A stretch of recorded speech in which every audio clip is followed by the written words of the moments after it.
repercussão da saída do governo do secretário especial da Receita Federal, Marcos Cintra, é o tema da nossa entrevista de hoje. Eu converso com o jurista Dr. Quioche Arada.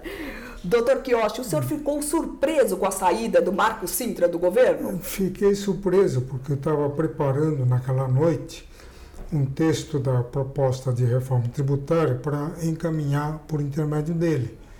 Aí minha esposa chamou, assim, vem aqui na televisão, está noticiando a exoneração do secretário Marcos Cintra.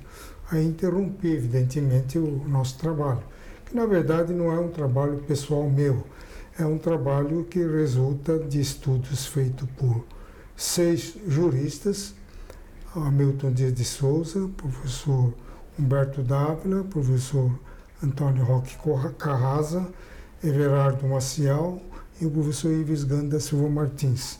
Então, eu estava resumindo esse trabalho e querendo mandar para ele como uma proposta que o governo está elaborando. Né? Conta pra gente, doutor Quioche, porque essa proposta, na verdade, a gente já vem conversando sobre a reforma tributária há um tempo, e o senhor tem feito críticas a essa reforma tributária que está tramitando, que é de autoria do Baleia Rossi, que é a PEC 45, que para o senhor tem aí duas grandes falhas, né? Uma que seria aí a isenção, aí, acabar com o ICMS e o ISS, que seria aí uma quebradeira de todos os estados e municípios que já estão aí em maus lençóis, e a outra que seria a criação de um imposto único que conviveria aí com todos os brasileiros por mais de 10 anos. Seria um imposto a mais, não é isso? Eu não sei dizer qual seria pior. A primeira, 45 do Baleia Rossi, eu costumava chamar a PEC representando um elefante drogado, deitando e rolando numa loja requintada de louças. Agora, essa outra que partiu, ao que tudo indica, do Brasil 200 para implantar o imposto único federal sobre movimentação financeira, em vez de elefante drogado, seria um elefante bêbado, deitando e rolando na loja de louças. Né? Então é muito ruim. A primeira, originária, 45, ele quebra o Estado e prevê um prazo de 50 anos para consertar o estrago. Né? 50 anos. E ele quebra os municípios e não fala nada dos municípios. Para os autores da proposta, município seria apenas uma circunscrição administrativa do Estado, como existe lá nos países da Europa. Só que o Brasil aqui é diferente. O município é integrante da federação, é um ente político autônomo independente, né? E tem que ter recursos financeiros próprios, privativos, exatamente para assegurar a independência administrativa e política. E, doutor Quioche, a gente viu que uma das propostas aí dessa nova CPMF, né, que eles chamaram aí de contribuição previdenciária, que na verdade era a taxação de 0,2 sobre movimentações de cartões de crédito e débito em todo o país. Como é uma modalidade que tem crescido muito, todo brasileiro agora é adepto da maquininha para fazer os negócios, um estudo mostrou que se tivesse valendo esse imposto, essa nova CPMF, só com essa arrecadação, o Brasil arrecadaria este ano, 2019, mais de 3 bilhões e 500 milhões de reais. O senhor, é muito dinheiro, né, doutor Quioche? O senhor acha que o Paulo Guedes vai desistir da CPMF? Eu acho que não. Mas é melhor assim, uma CPMF substitutiva da contribuição previdenciária patronal, do que essa emenda substitutiva que abole todos os tributos federais, deixando apenas o imposto de importação e exportação, que tem caráter regulatório, e o imposto de renda. O resto some. O IPI, FIS/COFINS, a CID, o ITR, o IOF, tudo desaparece. E é fundido em torno de um imposto único federal, que é o imposto de movimentação. Agora, para arrecadar o equivalente a todos os tributos federais, tem que ter uma alíquota muito grande. Sem dúvida. E é um absurdo, porque essa do Marco Sintra estava centrado apenas numa substituição parcial de uma das contribuições sociais, que é a parte patronal da contribuição previdenciária. E essa emenda aqui, que está sendo discutida, substitui todos os tributos federais. Então vai dar uma alíquota do tamanho de um bonde e que vai quebrar a economia do país. Porque o senhor mesmo estava comentando que até a fuga para as moedas virtuais é uma possibilidade vai grande. acabar acelerando, estimulando a migração para a moeda virtual. Por exemplo, aqui no meu escritório, se você recebe um depósito judicial a favor dos clientes que eu ganhei, no momento que deposita na minha conta, já é descontado no CPMF. Na hora que eu repasso esse dinheiro aos legítimos destinatários, que são meus clientes, não sou eu, entendeu? Eu pago de novo. Quer dizer, é um negócio, e eles pagam de novo em outra ponta. E ele também. É um negócio irracional, irrazoável, não tem fundamento nos princípios basilares do direito tributário, que, além de abarcar na tributação diferentes setores, tem que centrar no quê? Extrair riquezas de quem tem riquezas, dentro do limite da capacidade contributiva de cada um. Agora, simples movimentação física não é signo presuntivo de riqueza. Signo preventivo de riqueza seria o pagamento. Eu estou comprando é porque fiz um contrato, não é?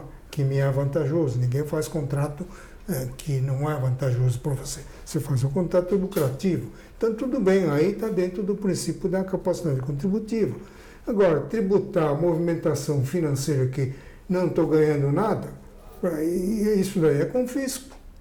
Confisco porque está expressamente proibido pela Constituição. Então, esse pessoal que está fazendo esse tipo de proposta desconhece não apenas o direito tributário, como também desconhece os princípios constitucionais tributários. Os princípios constitucionais em geral. O princípio da isonomia, entendeu? O princípio da uniformidade geográfica, o princípio da integração nacional, entendeu? Doutor Kiyoshi, mas sabe que o Marco Sintra saiu do governo, segundo o próprio presidente, pela CPMF, e hoje no Twitter ele voltou a comentar que a CPMF é um bom imposto, que a CPMF dá resultados, foi muito bom para a Argentina, por exemplo. Qual a sua opinião? Não, a minha opinião é que ele está se referindo àquela CPMF substitutiva da contribuição previdenciária, não de substituir todo o tributo federal. Certo. Isso daí ele deixou claro na última conversa que eu tive com ele, que essa história era coisa de, enquanto ele era um teórico, um professor da Fundação Getúlio Vargas. Agora, como secretário, ele não pensa em fazer isso, entendeu? Então, ele foi um pretexto para afastá-lo, porque aquela entrevista que ele gravou numa palestra que ele ia fazer na Universidade Federal de Recife, você pode ver, ele não fala nada de CPMF federal para substituir todos os tributos. Ele fala em contribuição sobre pagamento para substituir uma parte da contribuição previdenciária, só.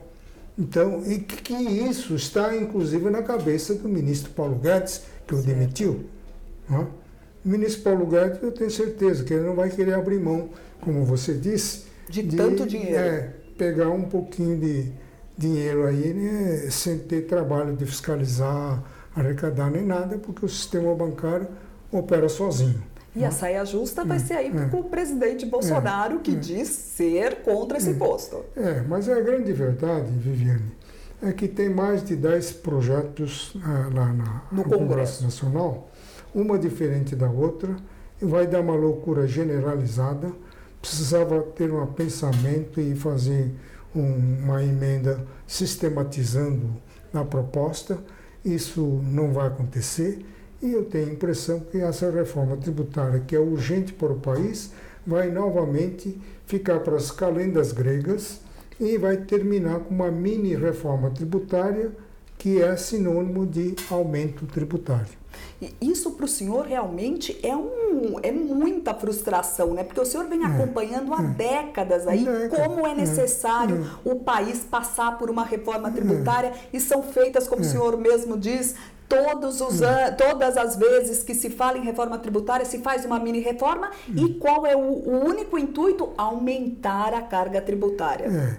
Eu sei que o legislador brasileiro, não gosta de leis objetivas claras. Ele gosta de leis que tenham uma sombra duvidosa, que comporte interpretação para a esquerda, para a direita, para cima, para baixo, entendeu? Eu tive essa experiência na audiência pública, acho que foi em 2008, na Comissão Especial de Reforma Tributária. As sugestões que eu fiz eram tão simples, eram tão claras, que diz que aquilo lá não ia passar, entendeu? Tem que botar uma complicada. Igual fizeram com a PEC 45. Aquilo é uma coisa, nenhum mágico vai conseguir operacionalizar um negócio daquele. Como é que um comitê gestor, composto de um representante da União, 25 estados, 5.600 municípios, ele não sabe nem como escolher, vai fazer uma representação extrajudicial com poder normativo, com poder de fiscalizar, arrecadar e multar, lavrar auto de infração? Isso significa comitê gestor formado por representantes de auditores fiscais.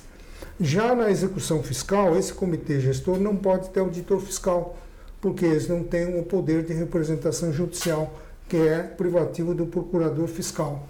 Então seriam 2 comitês gestor? Quer dizer, ninguém pensou nisso?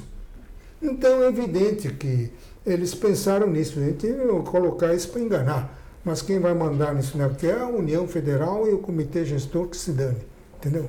Doutor Quioche, com a saída aí do Marco Cintra, que o senhor tinha aí uma abertura para apresentar propostas aí desse grupo de estudiosos, de juristas, o senhor acha que ainda é possível sentar com o governo e colocar todas essas propostas no Congresso Nacional e a proposta do governo junto, tudo no mesmo pacote para finalmente conversar, porque o país não conversa, né? Não discute uma reforma tributária decente. Só que o Congresso também não quer paralisar, pelo contrário, está agilizando.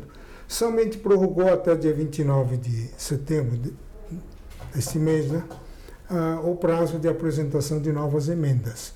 Mas o nosso grupo não vai ter tempo de apresentar proposta de emenda até dia 29, não é? Porque você não pode decidir sozinho, né? Então, e é um contrassenso. O Senado Federal está discutindo a antiga proposta 293A do deputado Luiz Carlos Auli, né, que levou o número 110 lá no Senado, que é mais ou menos um irmão siamês aqui da PEC 45. Certo. E está correndo as 2 propostas em paralelo. Quer dizer, não dá para entender isso. Quer dizer, se isso não é vontade de tumultuar, causar confusão, eu não sei o que é. Porque as leis brasileiras aqui são tão confusas, são tão demoradas, a lei complementar não sai nunca, entendeu? Está um monte de espaços vazios na Constituição. E gostam de fazer leis defeituosas. E para se ter uma ideia, Viviane, o ex-presidente da Suprema Corte, meu amigo ministro Sidney Sanches, que virá hoje à tarde aqui na solenidade, ele perguntou lá para o ministro do Supremo Tribunal Federal do Japão: quantas ADIM vocês têm aqui no seu tribunal? Nenhuma. Por quê? Porque o parlamento japonês não elabora lei inconstitucional. E aqui nós temos milhares de ADIM. Entendeu? É complicado. Esse país realmente precisa parar e pensar se quer seguir adiante com uma reforma tributária. Essa reforma tributária é urgente. Agora, simplificar não é aquilo que eles estão pensando. Pegar um monte de tributo e reunir num só. Isso não é simplificar, isso é complicar. Isso é desfazer a federação. Entendeu? E depois, não adianta estudar o sistema europeu. Lá é diferente. Lá claro. O sistema é monárquico. evidente, não monarquia antiga, uma Claro. monarquia constitucional. Entende? Aqui não. E aqui, o Brasil é um país muito grande, extensão territorial. Sim. Nós temos vários Brasis. Então não adianta dar um imposto privativo lá para Paraíba do Norte, Maranhão, não sei o quê, se não tiver um fundo de participação dos estados e municípios formado com recurso arrecadado para a União. Porque um dos objetivos nacionais permanentes da Escola Superior de Guerra é exatamente a integração dos estados, a integração regional para fortalecimento do poder nacional. Doutor Kiyoshi, muito obrigada, nosso tempo já acabou. Muito obrigada aí pela aula aí de vontade política de realmente resolver o problema da reforma tributária no país. Muito obrigada. Obrigado a você, Figueiredo. E o NGT Notícias fica por aqui. Muito obrigada pela sua companhia e eu te aguardo na próxima edição do NGT Notícias. Até mais!